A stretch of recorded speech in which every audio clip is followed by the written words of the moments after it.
Well, good morning, everyone, and welcome to NPU Live. I'm Keri Rodriguez. And I'm Tim Langen. Today is June 4th, 2020. It is a beautiful Thursday morning here in Boston, Massachusetts. Excited to be joined by a number of exciting guests. But yes, it's finally feels kind of like summer here after this one was walking around the house saying, I got to turn on the heat. No more heat. That don't sound like that. That's okay. Now it's time to turn on the air conditioners. It's just, it's just right now. Yeah. Not turn on anything. This 5 minutes of the morning, and then we'll all be dying and complaining that it's too hot. Maybe then I'll turn on the AC. Yeah, like good New Englanders we are. We always find something to complain about. That's right. What are you going to do? Just so excited to welcome our guests this morning. A lot to get to. We have our friend Robert Hendricks, who has started an incredible organization called He Is Me here in Massachusetts, where we are empowering Black men to become educators. And boy, do we ever need them. Yeah, we do. Also, Bib Hubbard and Cornelia Caliste, who is from Learning Heroes. We love Learning Heroes. We talked about them yesterday. We talk about them all the time. Because they're a super important resource for parents. They always help us find the words and ask the questions we need to ask so we can advocate for our children in the classroom, in our parent-teacher meetings, at the school committee. We're asking powerful questions powered by the help of Learning Heroes. And so they've got some incredible new data that we've been discussing quite a bit. We want to hear from them directly so we can get ready. There's going to be a lot of work this summer. Not vacation time, folks. It's time to get to work. We got to be prepared for next year. That's right. They're going to help us figure that out. That's right. But before we get to all of that, we've got to check in on the news and what's happening in the world. Well, speaking of data, 1.89 million cases now confirmed in the U.S. for COVID-19, and unfortunately 109,000 deaths. You'll notice that's a 1,000 death jump from yesterday. I know in our own area here, they just reported almost 70 new deaths. And yesterday actually was a day where the U.S. identified 20,000 new cases of COVID-19 in one day. That's 20,000. What I find kind of interesting about this, you'll think back to 2 weeks ago, where we were seeing a lot of protests demanding that we open back up. But the rise, the sudden spike of about 20,000 new cases being blamed on the protest around George Floyd. Want to remind everybody, there's a 2-week incubation period. So please don't go blaming Black and brown folks for the spike in COVID-19.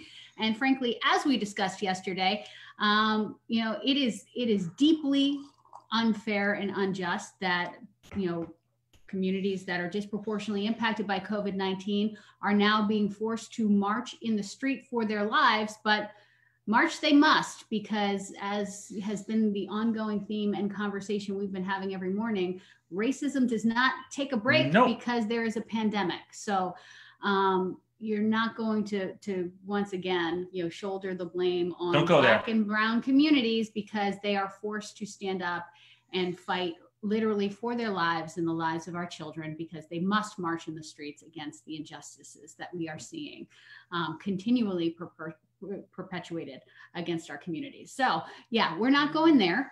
It takes 2 weeks. And so all of you folks who are out there standing with your AK-47s at the hanging out on the beaches. And going out to the beach, doing all that stuff. North Carolina, fighting for your rights.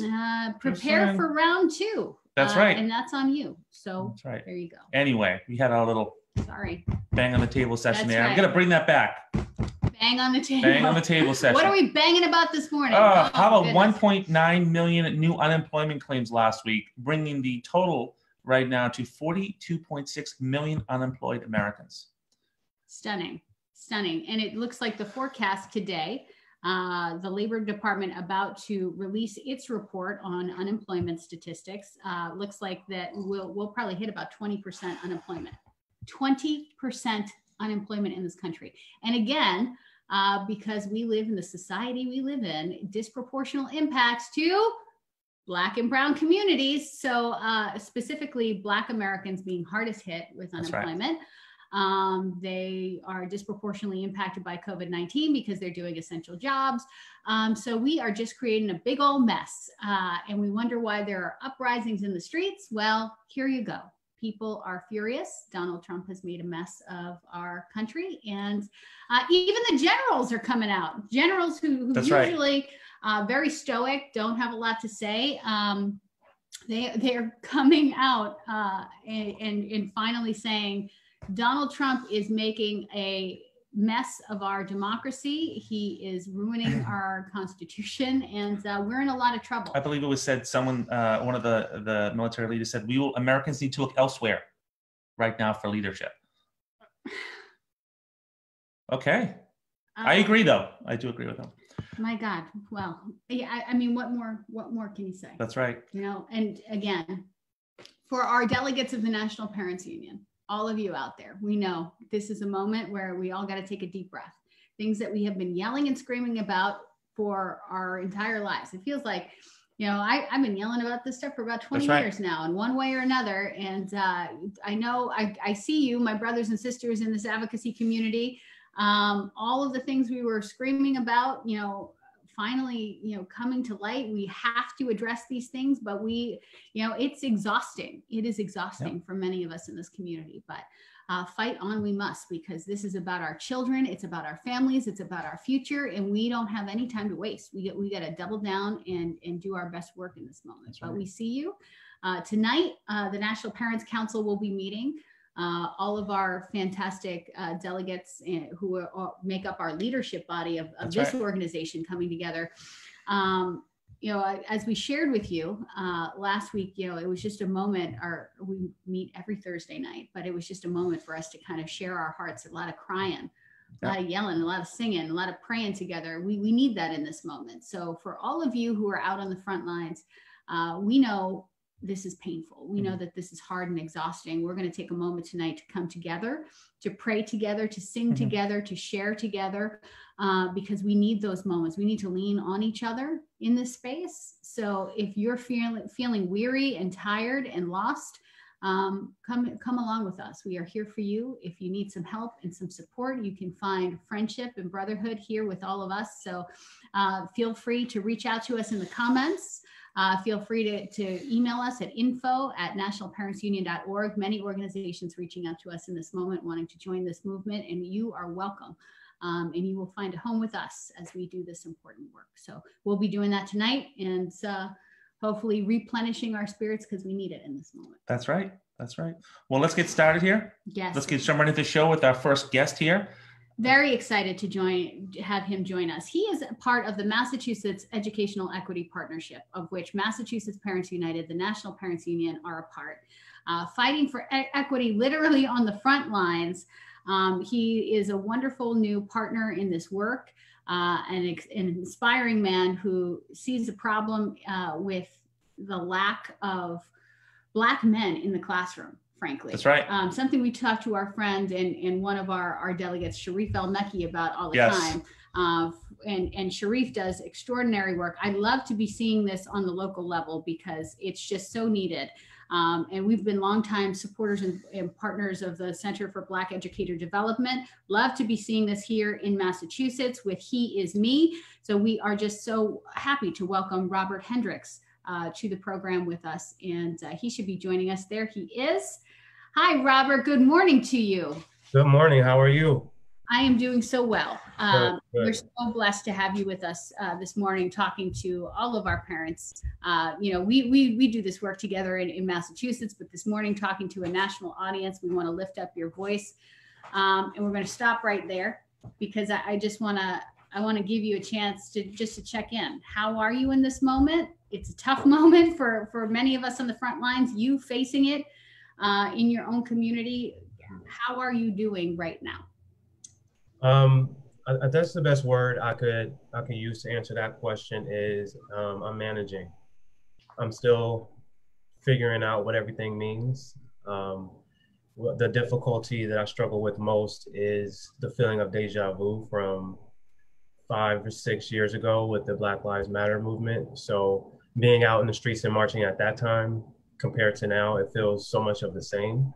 So it's gotten me asking a lot of questions about what changes are we really making? How can we go beyond raising awareness, but making long-term impactful change? So I'm still in a space where I'm trying to figure out what all of this stuff means and what it means for me and the people around me.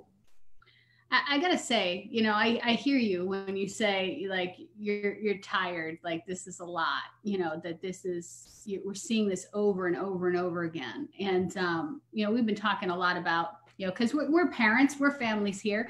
Right. When we heard George Floyd call out for his mama, that was a call to all mamas from our perspective to stand up. And you know, I think about this perspective as a mama, and you know, out of, you know, fear and concern for my babies who growing up big and beautiful and brown and just so full of love and ready to take on the universe. But I want to protect them.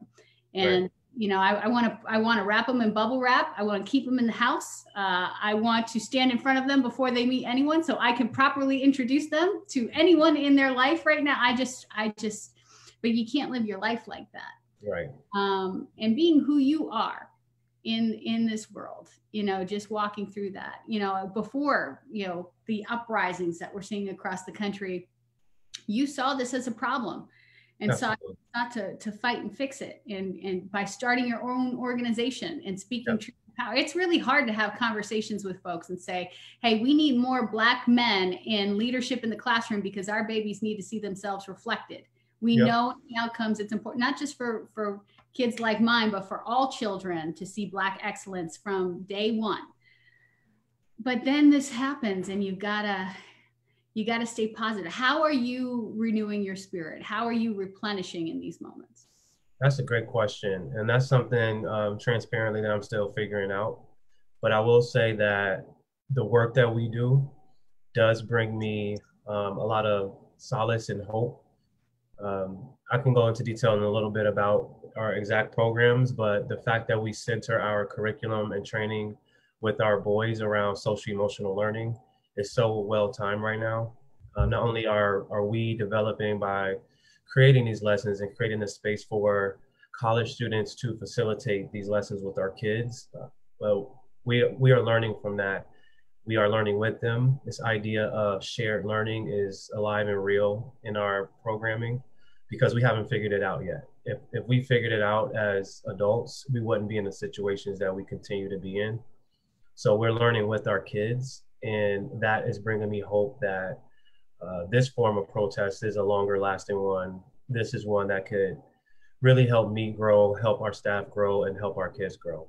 Because Robert, your work is a form of protest. Who you are just standing in the world is an affront to white supremacy and like standing strong in this moment. Like I got to ask you, and I know everybody is asking the Black community this right now, but I think, you know, folks who are in the Latino community and the white community, every community needs to ask, you know, Black folks in this moment, what do you need? What do we need to be doing to help you in solidarity? What is helpful? What do we need to do to support your work so you can continue to do it?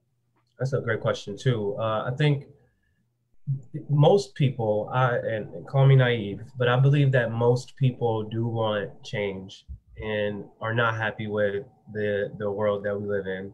Obviously, that's not true for every single individual, but I think that's the overwhelming majority. And with that, I think we get a lot of empathy that is, I feel for you, instead of the empathy, like I understand what you're going through, that cognitive level of empathy. And you really can't get there until we really listen to each other. Mm. And when I say listen, I don't mean just to hear the story and feel your pain, but go through the life, the shoes of a Black person in this country. Think about and find some way to feel what it could be like to be afraid of the people who are supposed to protect and serve you, to have these minor microaggressions on a day-to-day basis chip away at you every day of your life in all of these instances. And it gets to a point where it would be fair to think that sometimes the microaggression may not even be real. It can get to a point where we start to perceive things and it's not any fault of that person, it's the experience that they've experienced in the way they've interacted with the world throughout their lives. So what we really need is people who could listen, can understand, not pass judgment. I find it interesting and kind of intriguing that we are telling people how to be oppressed right now. telling people that their response to their oppression is wrong. The lens is focused on the wrong place. You can make the argument about what is right and what is wrong in their response, but that's not the right argument that we should be that's even the conversation that we should be having. But and let's be frank, because, you know, any way that you're going to express your displeasure with being oppressed is not okay. You can't kneel, you can't speak truth to power, you can't march in the street. What is it that folks want you to do to be heard? Like, it's like if this doesn't prove the point, like nothing is going to satisfy what they believe is righteous protest or what they're comfortable. And the idea that they have to be comfortable with the voices of the oppressed, I mean, it's absurd. Makes no sense. It's really a blue book of how to be oppressed, which like, what kind of statements are those to tell someone what to do and what not to do? And again, you can make the argument about what's right and what's wrong within the community, but on the big picture level, we shouldn't even be at this place. Happy people who trust their governments, people who have confidence in their futures won't hit the streets and protest and loot or whatever words you want to throw on there. There's a problem. That's a symptom of a larger problem. So instead of throwing these band-aids and saying, you're doing it right, you're doing it wrong, this is how you go about it, we need to change people's mindsets. If they feel that level of fury, there's something bigger happening that we need to address. And I mean, the idea that property damage is somehow equivalent to the damage we have done to Black Americans in this, I mean, like, I don't know how you say that with a straight face. On a day like today, where we are going to hear that we have 20% unemployment, and frankly, I think I saw a statistic saying that 50% of Black adult Americans are out of work. What do you think is going to happen in this country? And we're just talking about economic, and there was a lynching of a Black man on your television set. So what do you think is going to happen in this moment? And we have no leadership in this kind of, like, my goodness, you know? Yeah, I think this does feel different in some ways, and I can't quite put my finger on how and why it feels different than times past, but I do think something is going to change. I would hope that it's coming from the folks in power who are realizing that change really needs to happen. And if that doesn't happen, I do feel a change coming from the people. I think we're just at a tipping point where we need to be different moving forward. And I don't want people to overlook the environment we were in before we saw these things happening on TV in this last few weeks, when you already had people who were living in poverty and fighting for their lives. Then we have a pandemic, and those people lost more money, are in more danger, like literally dying. And then we are seeing them still being killed on television, and who knows what the outcomes will come of that. It's layers of feeling unheard, unseen, uncared for, like a second or even third class citizen. So this one thing that makes this different than even 10, 20, 30 years ago is that people don't have jobs, and people don't know when they're going to go back to work, and people don't know when they're going to pay their rent. And so where's the safety? Where's the confidence in our government? Where's the confidence in the people around us? There is none, and that's an understandable place to be in. That's an understandable mindset, to feel like people don't have your back, to feel like our society doesn't have our backs. And we want to get beyond just surviving, but even the idea of surviving is a fleeting idea. Well, Robert, it gives my heart hope to hear you talk about hope, that you're hopeful and you're still willing to do this work, because I got to turn this to talk about Brown Boy Joy in my house. And I want to celebrate our dear friend, Mariel Novas, who this week, as an Afro-Latinx woman in the world, graduated with her doctorate from Harvard. I got to tell you, I showed my Miley some pictures of her, just her celebration and her joy in achieving that, which was so spectacular. Our beautiful friend, Mariel. And the only thing that he had to say was, well, when I become a doctor, there will be more pizza at my celebration. It wasn't, Mommy, I'm never going to do that. No, when I become a doctor, there will be more pizza. And I shared that with Marielle, and she said to me, well, let him know that pizza happened. But, that's what makes me so excited about your work, because selfishly, I see how important it is to my babies, that they know that Black and Brown excellence is happening, is possible, that they can see themselves reflected, but there's a lot of work to do. And that is what your organization is about, because there's not enough Black men leading our classrooms so that our babies can see themselves and start to have those wheels turning. We know how important that is. And frankly, it's not just important for kids like mine, it's important for white kids. If the first time you see Black and Brown excellence is when you get to college, the cake is already baked. We need white children to see Black and Brown excellence from the beginning, because that is how we are going to have societal change and disrupt the cycle of racism that we see here. So this is why I think your work is critically important. So tell us about it. Tell us what you're doing and how it's impacting already. Absolutely. So we were founded, and you just named a lot of it. We were founded because too many Black boys have to navigate life through trial and error, and there's not a lot of guidance for them. And unfortunately, in this society, Black folks, especially males, aren't allowed to make those errors. Even a perceived error can ruin or end their lives. So to throw them out there like that on their own is not fair. It's not setting them up for success. And it starts really in schools. When we look at the preschool level and we see that 41% of suspensions are given to Black boys, the problem comes early. And that trend follows them through school. It translates to longer and more frequent suspensions. Those translate to expulsions. Those are reflected in graduation rates, attendance, et cetera, you name it. That's where it stems from. The thing that we need to realize, however, is that that's not the narrative of Black boys. And we know that because of when we have Black male educators in the classroom, those outcomes change. They get in less trouble. They show up to school more. They get into advanced classes. They graduate at higher rates. So the performance that we currently see from Black boys in schools is not a commentary on the kids. It's a commentary on the schools. Mm-hmm. We know that they could perform better, but they're not. That's telling us something about the system.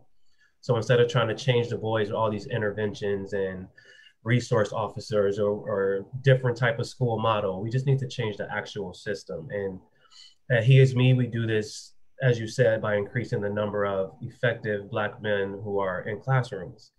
So we tap these Black men early while they're in college and give them these authentic mentoring and teaching experiences.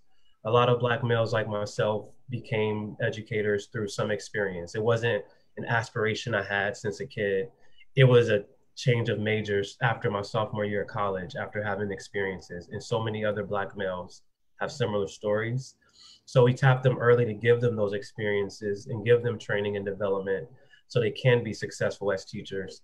And Rob, I want to stop you to talk about experiences, because when you think about it, like, I consider myself to be a survivor of my public education experience. I was expelled from a public school. I had been suspended so many times. The push out is real. Like, firsthand, I get what you're saying.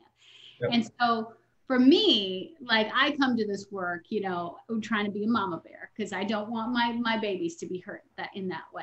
So I think about it through the lens of, if you're a survivor, why would you want to re-engage and go back into, you want to be free of that system as quickly as possible. So what you are doing, that's got to be a pretty transformative experience to get folks to overcome their trauma, having had firsthand experience of being underserved in the, institutional racism that exists in our schools, to engage with that system and do that hard work of saying, all right, I'm going to go back in there. Right. I'm going to that's got to be a pretty powerful experience, but B, you got to be a certain type of person with a certain kind of backbone to say, like, I'm going to do this tough work because the change has got to start with me. How do you find that strength to do that? That's a great question. So that's why most of our training and development, unlike most fellowships or programs like this, a lot of them focus on the technical teaching skills. We focus on identity, social emotional skills, and making sure they have that passion to teach. And the reason that is because we know that there's still obstacles and barriers when they go into the classroom and in the world around them. But if they feel the need, if they feel it so deep that they have to continue to make this impact, they will get the support. And that's one of the things that we're here for, is to give them that support to get through those difficult times. Because we want them to realize through their whole training with us that what they do is important, and not just for themselves, not just for the kids that they're mentoring or teaching this year, but for the generation that's coming up, the generation of kids who they will be in front of. That's what they're fighting for, that liberation. Yeah, and I gotta say, I'm gonna pull you back from that edu speak a little bit, that edu jargon. What we're really talking about is the belief gap.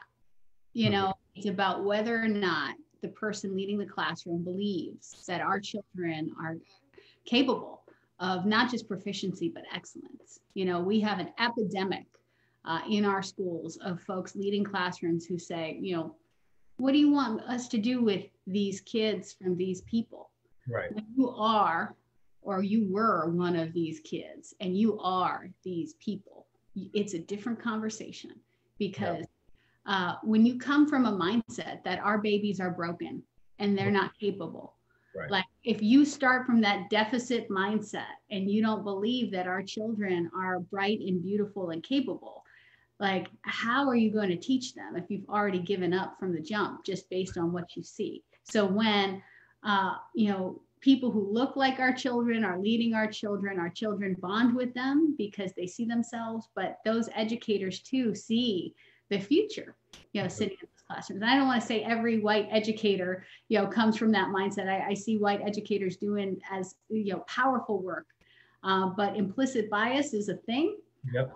And you can see how so many of our educators who are doing that disruptive work, being Black and brown in an institutionally racist education system, how it wears on them. But we've got to do, like, this is the work. This is critical work. So Robert, I just want to thank you so much for holding, you just filled my heart by saying you're so hopeful in this moment. You're going to continue doing it. We need you. My babies need you. All of our babies need you. And we're just so grateful that you continue on in this fight, you know, through these dark moments. We have your back. You call on us and you let us know what we can do to help. Thank you. I appreciate the time, and I'm glad you're having this platform for folks to share what they're doing. People are doing so much great work in so many different ways around the country. So to give a platform for people to share that is greatly appreciated and very much needed. So I appreciate you. And thank you. People need to find you and see your work. We see you. We are here to lift you up. So keep that. Thank you. All right. Robert Hendricks from He Is Me, just extraordinary work happening. I'm proud to say here in Massachusetts. So keep going, keep going. He's going to be a national leader, you know, in this fight. I guarantee you. Write it down in pen. Another national leader that is a friend of ours who helps us so much in guiding through this work. I'm so excited that she's with us this morning. Not only does she lead the extraordinary organization Learning Heroes, she's a board member of the National Parents Union and supports all of the work that we're doing across the country. Bib Hubbard is joining us. We're so grateful to her for being with us, and I think she should be hopping on in just a second. But, you know, Learning Heroes, a longtime friend of Massachusetts Parents United, the National Parents Union, doing this important work on a daily basis to help empower parents with data, with information, with powerful questions, the things that we need to know, really on our side, on Team Parent every single day. And I, as a parent, have learned so much from Bib, and just so thrilled to be able to share all of the wisdom, not only coming from, you know, here in Massachusetts, but sharing it with organizations across the country. So Bib, good morning. How are you? We can see you. And now we can see, I think Cornelia is sharing some of her information. We will, I guess we will jump right to the presentation and see. Thank you. Some of the information. Hi, Bib. How are you? Good, good. Thank you so much, Keri, for having us here, and thank you for sharing Robert. I mean, what a gift he is to all of us, and your words about making sure we have, you know, Black male educators in the classroom really rings true. I know my son, obviously a white boy in middle school, was exposed to Mr. Slater, who changed the trajectory of his whole academic career. It was just, he was that teacher. Everyone hopefully has that teacher. And Mr. Slater definitely was that teacher for Campbell and for our whole family. Like, he was just one of those phenomenal, inspiring educators, and really above and beyond excellent. So I just really applaud the work that Robert is doing, especially in this moment in time. It's so important. So thank you for sharing him and his work. It's definitely gives us a lot of hope and inspiration. And with that, I just again want to say thank you for giving us a little bit of time today. I'm joined by my colleague, Director of Partnerships, Cornelia Caliste. She's going to walk you through some resources very soon. And so I'm going to give a little bit of an overview of some of the research that we've just recently acquired, and then quickly get to Cornelia because she's got the really good stuff. But Cornelia, can you go to the next slide? For those of you who aren't familiar with Learning Heroes, we're a fairly new organization, about 5 years old, focus on supporting parents, especially parents who have been disadvantaged. And I think all parents actually have been overlooked in education, which is why I founded Learning Heroes 5 years ago. But in particular, education is such an equity issue, and the data that we see demonstrates that parents who have historically been disadvantaged or in disadvantaged settings, their perceptions of their children's education are, inflated, as all parents are, but, obviously they're not getting access to the quality education that they so deserve. So we're really excited to, again, be here and share a little bit of what we've learned. Over the past 5 years, we've done a ton of research among parents and all parents. So we've done national polls, we've done focus groups, we've done ethnography where you go into people's homes. And this recent survey, Parents 2020, was a nationally representative survey. We did oversample, meaning we, beyond just sort of how the country falls out representatively and from a racial point of view, we oversampled with African-American parents so we could better understand how they were responding. We oversampled with Latino parents. We also oversampled with parents in Washington State, New York, and California to understand if those early COVID hotspots were affecting how parents were perceiving this moment in time. And overall, we had more than 3,600 parents respond to our survey, which is a huge, huge sample. A lot of times, you can, lots of polls are like 500, which is a great number, or 1,000, but we had over 3,600. So this is just a massive sample. I'm going to give you a teeny little taste of it. We are happy to go into any more detail. Our website actually has a webinar where we go through all of the data slides. So encourage people if you're really hungry for it. But mostly, and importantly, this is K-12 parents. And we fielded this at the end of April. So this is, just have to sort of think back. It feels like in our COVID moment, every day is a new emotion, a new set of circumstances, a new set of facts, a new set of realities. So this is that moment in time. And I just, people need to sort of understand that we are in this fluid moment, but this was end of April, early May. And what we wanted to understand was, how is this remote schooling, the school closures, impacted parents' perceptions of their child's achievement?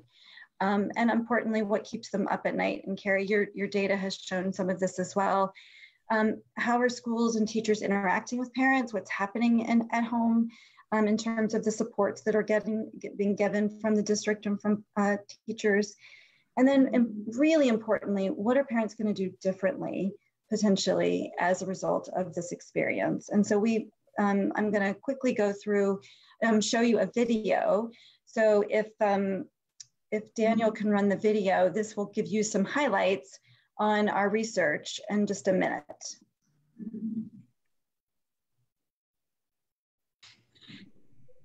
Representative survey of 3,600 parents and guardians to understand how they are experiencing their children's education during COVID-19 school closures. The survey found that parents' experience with remote learning has prompted them to build stronger relationships with their child's teachers and expect more from schools when they reopen. Most parents report being anxious, worried, and frustrated during this time, but a large majority also report being hopeful, grateful, and optimistic.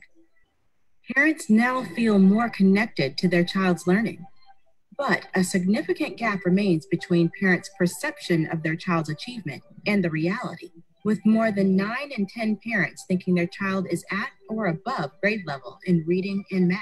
In reality, it's closer to 37%. 7 in 10 parents want to know how schools plan to make up for material that was missed during school closures. As parents think about the next school year, they are energized to dig deeper to help their children succeed, knowing where their child is academically and getting a better understanding of what their child is expected to learn in their new grade. Parents are learning heroes. Let's support them in this role. For the full survey and free bilingual resources, visit bealearninghero.org. We're at 38 in Chicago. That is incredible information, really powerful to just, even though it's at the end of April, and it's well said that folks are talking about like how long these days seem. I really think it's important for us to have that temperature check, Viv. That's why I think really digging into this and figuring out how parents are feeling, where their confidence is in terms of being able to help their children feeling more connected. Because, you know, you're long-standing. I mean, these are polls and focus groups that you guys, again, as you said, do every single year. And you know, the fact that always sticks out to me is the idea that parents, you know, think they know where their kids are, but they don't really know. So it's kind of an opportunity for us to, again, turn a challenge into an unprecedented moment to really dig in for where our kids are and be more effective in terms of being able to help them get to where they need to be. So tell us more about it. Yeah, so we were really surprised, actually. These are some of our initial insights, and would love to, you know, hear from you, Keri, and your members, what you see in the data as well. But we, you know, we thought that with all this more time sort of really being connected to their children's schoolwork, initially, oh, maybe parents will begin to get a more of an accurate reflection of how their children are doing, especially as it relates to grade level work. I mean, many families are unaware that if their child is in 4th grade and they're getting an A in reading, that doesn't necessarily mean that they're reading at a 4th grade level. That is one of the most important lessons. And this is something that we carry literally every meeting of Massachusetts Parents United.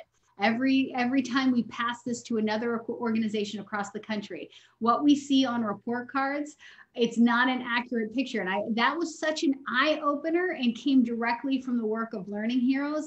I can't say it enough. Like being empowered with just that fact was a transformative moment. So that's why I'm so excited about learning more about this. Yeah, so we agree. I mean, it was kind of, I was incredulous listening to teacher after teacher after teacher in our focus groups just sort of say, yeah, oh no, report cards aren't a reflection of grade level mastery. And I was like, can somebody tell parents that? Because that's like a problem. And so for us, parents deserve that accurate picture. If you are going to be empowered to be able to support your children's learning in the most effective way, you have to know where they are. And I think parents are, you know, universally like, no news is good news. My kids are getting A's and B's. You know, why would I risk losing my hourly wage to go to a parent-teacher conference? Or I'd rather actually see my kid play in the basketball championship because they're getting A's and B's. Like, so, but then teachers say the best way to know how a child is achieving is ongoing communications with the teacher. And we've seen a trend over the past 5 years, you know, pre-COVID, where there was less and less communication between parents and teachers. So, you know, anything we can do, and this is one of our, you know, kind of our insights here, this is a defining moment. This is an opportunity to redefine how parents and teachers relate to each other, and build trusting relationships and be honest and open about where children are academically so that you can put that joint plan together. if we are not learning from this moment that there is a breakdown in communication between teachers and parents. I mean, this is something you have been singing this song for so long. If we do not learn that from this firsthand experience, unfortunately, we had to be hit over the head with it to realize how broken it is and to finally believe what you've been telling us. But I mean, it is clear, like I'm thinking about Boston Public Schools right now. There are 10,000 children. We don't even know where they are. I know. Not communicated with them. And this is one urban district. You take a look at districts across this country. The idea that educators have lost children. These are folks that were in school for 6 months. That communication, if we are to believe what districts tell us, is rock solid at this point. We've been talking, we've been communicating. There's no problem with parent engagement. We're on it. It's a rubric we track. We're on top of it. It is broken. It is not working for children and families. And if we have the data, now we have the anecdotes. I mean, how many other ways do we have to say it? Well, and I think the other really heartening thing that I'll kind of leave us on and transition to Cornelia is that parents are activated. I mean, I was really inspired by the end of the video pieces. Parents are going to show up differently next year. They've given, I think, a great benefit of the doubt to teachers and to, understandably, because teachers have been thrown into this too and are really struggling, but districts as well. Like, we all are in this together. This was done to us. But come next fall, parents are they want to know what the plan is for how their lost time is going to be made up. They want to get a better understanding of how their children are doing academically. They want a better understanding of what the expectations are for their children. They're going to develop deeper relationships with their teacher. They're going to spend more daily time with their kids' assignments. Like, parents are like, oh, so they still sort of have this inflated view, I think, because they're relying on report card grades, and many districts don't even have report card grades to rely on anymore. So it makes sense that parents are like, I don't even know what's expected of my kid right now. So of course, I'm going to imagine that they're doing well.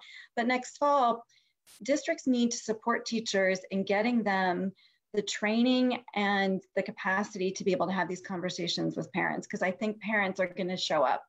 And that's going to be really important. This is where the National Parents Union data totally syncs up with what you guys are seeing at Learning Heroes, because we are asking parents every single day, what do you want from this moment? How do you want things to change? What does it look like? Let's reimagine this stuff. Because what we're finding is exactly what you're seeing too, is that this is a moment for redefinition. We are going to redefine what this looks like. Parents are empowered with information from what they're seeing from their kids. We have a lot of data. And frankly, what parents are telling us is we have an expectation that as we reopen and move forward, we are a part of the team. Yeah, exactly. And that's why Learning Heroes is going to be so important, in my view, because being a part of that team, I need to know what questions to ask. I need to know what to be looking for. I know that I need to be a part of these conversations, but in order to be taken seriously, because the fact of the matter is, as we started off this morning talking about, and we do every morning, racism does not take a break. It's still alive and well in America. Many parents are treated disrespectfully, even if they are white and wealthy, let alone poor and Black and brown. We need to go in there well-trained, ready to ask the right questions, ready to be empowered with data, to be advocates for our kids. We need to be prepared for those moments if we're going to be a part of that team. So I think the work that you guys do over the next year with us is going to be critically important, because we need to be sharp. We need to be on our game. So I'm so excited. Cornelia is joining us from your team as well. Yeah. Director of Partnerships. Cornelia, let's see if we can get her to pop up on the screen for a minute. I want to see her beautiful face this morning. Give her couple of minutes. I was kind of muted. You've all was sharing such rich detail, and I appreciate you guys. Thank you again, Viv, for sharing some of our research, and then being able to have this opportunity to really connect and engage with our families as we talk a lot about, like, what do family need during this time? What do parents need? And so, like, parents, as we're coming into the month of June, and like we're closing out the school year, like some of our kids have probably been home too long, especially for some. And so like as we approach this summer, it's really important to know, and Learning Hero talks about this all the time, is keep calm because learning is still on. And so as a parent, you also want to know like what resources are available to your child. Most importantly, what we find is that you want to feel supported, understood, and even valued. It's important to validate our parents during this time. And through this process, well, this is what I consider where Learning Hero steps in, because our resources are practically created on the front end for parents and educators because we value their input. And so what we're looking at here is that we have a few summer and back to school parent resources. So every year we produce 3 seasonal campaigns. They're super awesome. I personally love them. And so we have our back to school power moves, we have our spring forward, and then also what we're currently preparing to launch June the 15th is now our summer stride campaign. And you can see like a sneak peek preview on the right-hand side. Our summer stride campaign resource is primarily provide you with free, but then also fun tips and tools that you can use as parents and educators to navigate through the summer that helps support grade level skills. And during the time of COVID-19, as we were also going through and talking about the research, we thought that it was really important as an aspect to support our parents. And so that's where we came up with the Keep Calm Learning is On.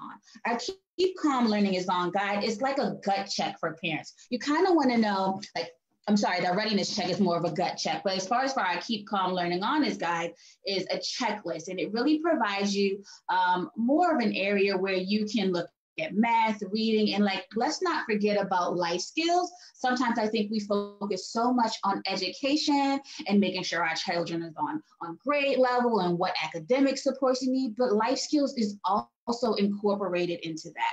So what's really important about this segment, as you can see on both areas, is created in print and digital, but then also it's bilingual. So we have it for English and Spanish.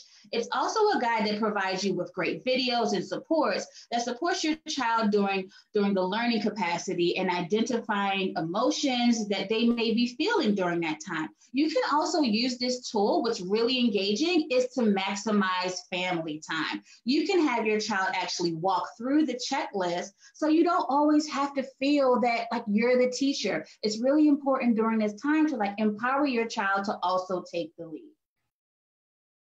And so I talked a little bit about our readiness check, which I'm actually going to show a video in a couple of minutes. But through our readiness check, this is an opportunity for you to focus on key skills. And I alluded to this earlier because the readiness check, while it's a game, it's a little bit of a gut check for parents that shows your child's progress. And what's really neat about it is you can start off in kindergarten and kind of go step by step. This is an opportunity for parents to kind of like encourage your child or maybe make it a game. And you can also use it on your mobile phone. We all love mobile friendly devices.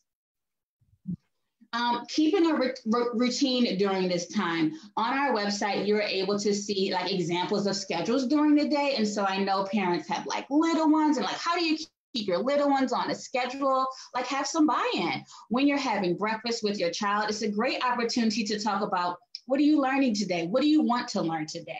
And get some insight. They may want to do some cool, fun activities, maybe drawing, inventing, or even doing like the latest dance moves. I know like TikTok is like the latest craze, and include that. But what's important is include recess. Kids love recess.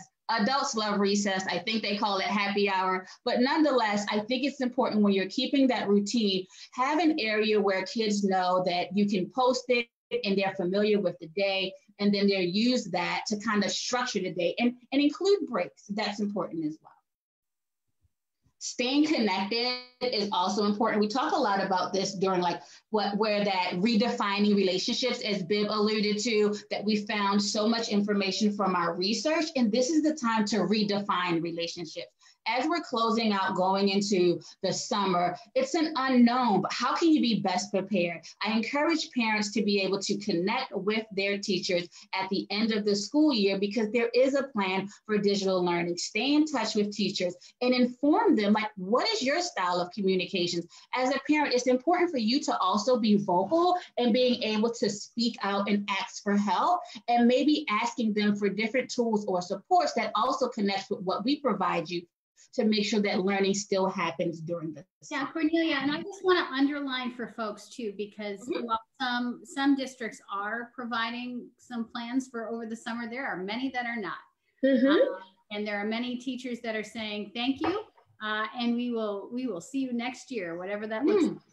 So that's why it's really important. Learning Heroes has incredible resources for folks that are finding, because I think there's a lot of anxiety out there right now saying, okay, well, school is over, whatever that means, but we're not really sure, you know, what to do now because these kids are still at home. So if you can connect, you should connect. And in some you know, urban areas, we're actually seeing schools charging upwards of $175, $200 a kid to go to an online summer camp. So there are free resources. There are things that are available. Learning Heroes is a great resource for that. And, you know, again, your parent community is going to be critically important to staying connected. Yeah, thank you so much, Keri, for just mentioning that, because we always love, parents always love free resources. And sometimes, you know, it's different in different districts or, you know, different communities where some parents can afford, you know, before pre-COVID, afford summer camps or, you know, so they relied on free summer camps or they relied on like free meals to kind of get through this summer. And what Learning Heroes can provide is at least one of those supports by providing the online resources. And that's at our bealearninghero.org, which I'll talk about a little bit. And so you brought up a great point about talking about family time. And so enjoying family time was like our last tip, and use this time to kind of, one, turn off the news. Sometimes the news can be a little bit scary, but also be able to be proactive and have some great conversations with your child during this time would be great.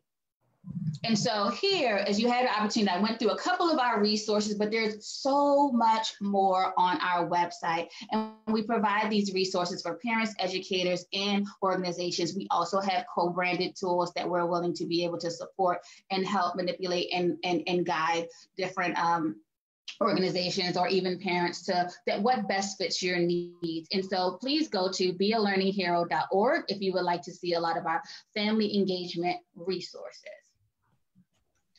And now I want to show a quick video.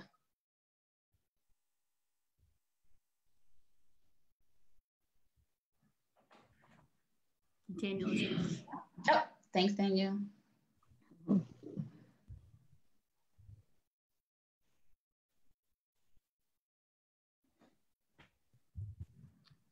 Well, let's make sure we're getting some sound on that.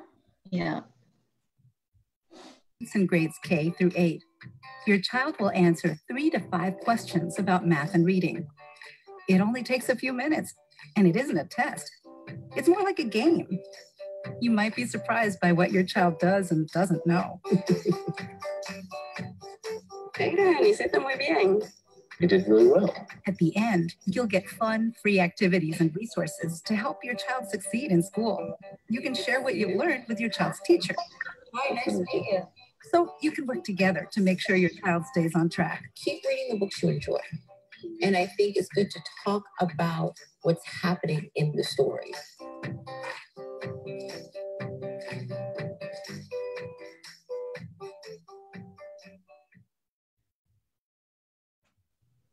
Great. So that was a quick snapshot. You can also find this on our website for you be able to kind of talk about what our parent minute is, but it also defines the readiness check.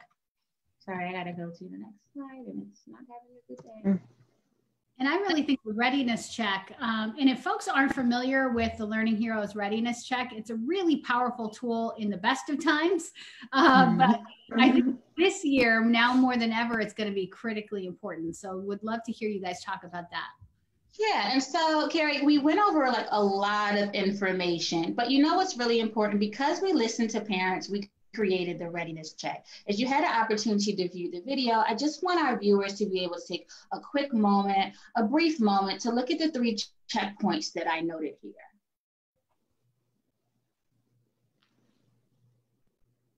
Great. And so again, you can have your child walk you through this process, or you can actually walk them through the process, having them check the answers to about 3 to 5 questions. It's a quick review of math or reading. Like I said before, you can also start at like kindergarten, even if you have a second grader, it's like a great review, but be very cognizant to let your students know, let your children know that it's not an exam. You got to kind of like feel relaxed. So maybe you can have some snacks and just go through it like a game. And if you saw on the video, it's because it's mobile friendly, you can kind of like sit on your stoop or practice social distancing at a park and say, hey, here's a quick game. And that's still on screen learning time that we want to, you know, capitalize on, especially like during the summer break. And in the end, you'll also have access to like fun and free activities. Again, fun and free activities, those are things that we love the most, especially free. But Learning Heroes provides you with that opportunity. And for more resources, please feel free to visit bealearninghero.org for more of our resources, tools, and tips. And as we're closing out, I love closing reflections. I want you to take an opportunity to think here. So a square, and we do in reflections, like something that you learned today that actually like squares with your beliefs. For a triangle, what are 3 points that you will remember that we shared, whether it's through the research, the tools, any guidance that we have provided you? And as we're moving into a few maybe questions and answers, what a circle is, like what is something that's going around in your head that you still may have questions about? Well, if I'm going to go through the exercise, I'm going to say things that square with my beliefs would definitely be the fact that this is focused on helping parents. It's really a parent-focused tool that empowers them to really think deeply about where their kids are and values them as being experts on their kids and an active member of their education. That definitely squares with my beliefs. 3 points I'm going to remember, the fact that parents are feeling nervous but hopeful. And the way that we help them through being nervous is by empowering them with information. But, you know, they all have hope. We all have hope as moms here that we're going to be able to help our kids through these moments. Whatever learning deficit or whatever learning loss you may think your child is going through, they're also developing tremendous skills just by being at home with us. You know, there are some intangibles around, you know, love and grit and the ability to problem solve that aren't always learned in the classroom, and our kids are learning those valuable lessons, and we're experts on doing that. So whatever they need to catch up with academically, we're going to be on the team to help them do that. And questions going around in my head. I think, Cornelia, I'd love to hear from your perspective, you know, as we think about it in the summertime, and the National Parents Union has done some assessment and our own polling just around how parents are thinking about summer, what they want from this summertime, and whether or not they want it to be structured or unstructured, and you know, how focused they're going to be on academics, whether or not they're sending their kids on vacation to summer camps, to learning opportunities, how they're thinking about this next, you know, 2.5 months. You know, a lot of parents a little bit nervous about, you know, whether or not their kids need a little bit of a break. Can we give them a break at the same time as, you know, trying to mitigate some of this learning loss? Can we make this fun? It doesn't have to be the same level of rigor, and you've got to sit down and be on the Zoom and do these worksheets, do this packet, and do this. You got to be on this for this amount of minutes. Can we do this and still have a fun summertime at the same time? That's the question I want to ask you. Yeah, Keri, I'm laughing over here because sometimes we have to understand, like, you know, kids are like little adults and they also need breaks. Some days I'm like, I'm zoomed out, you know, but it's snow day all the time. All the time. It is a snow day. We are not doing this today. Right. And you have to understand these are different times. This is not the norm. And so what you have to do is be able to, one thing, in answering your question, create a new norm. Create a new norm for you and your child, for you and your family. And it's important to tune in. That's why we talk a lot about during our Keep Calm Learning on, like, our checklist, is during that family time, that's an opportunity to talk. If you need to talk about, like, what's going on in the world, so much going on, but then also talk about, like, your teacher has given me what you need to learn to you know, like, progress into the next grade. That's the conversation that parents can have with their child and then begin to pace some of the work. You know, there may be, you know, like we learned last night, there was like flip grid Fridays. You know, if you want to incorporate some learning over the summer, I think that's really important because we're always cognizant of like the summer learning laws, but how you implement and pace some of those learning steps would be important. Like, for example, you know, when we were doing summer camp was like 5 days out of the week. Well, summer camp's not happening that way. Maybe you can have like a field trip, or, you know, a chat and chew, we like to call it, during that time. And you can go over some of the materials, but don't feel like you always have to be on learn mode all the time. Sometimes you have to be able to like take your mask off and just relax. Your children need to also see that you're not always tensed all the time, because there's so many uncertainties going on in the world. And if you can just be able to control what was in your bubble, as you talked about earlier, like, I want to put my kids in a bubble, right? Control what's in your bubble, and being able to provide them resources on a step-by-step pace. And then Bib, if you want to, feel free to chime in and add some more on that reflection, that would be great. I think that was spot on. Loved it. Bib, we have just such a short time. We're so appreciative of you being so generous in being with us this morning. Bib, I got to ask you, you know, as we think about the new school year, I know you're thinking about this too. It's going to be weird. Like, what other word can we use for it? It's going to be weird. It's a whole new world. And we're talking about what's really, you know, striking me right now in these moments is the idea that, you know, we don't know what it's going to look like in September.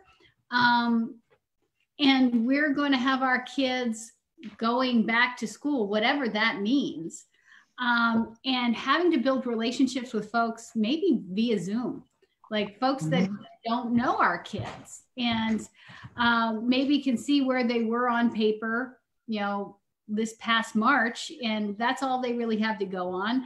And we're kind of starting in this very strange place.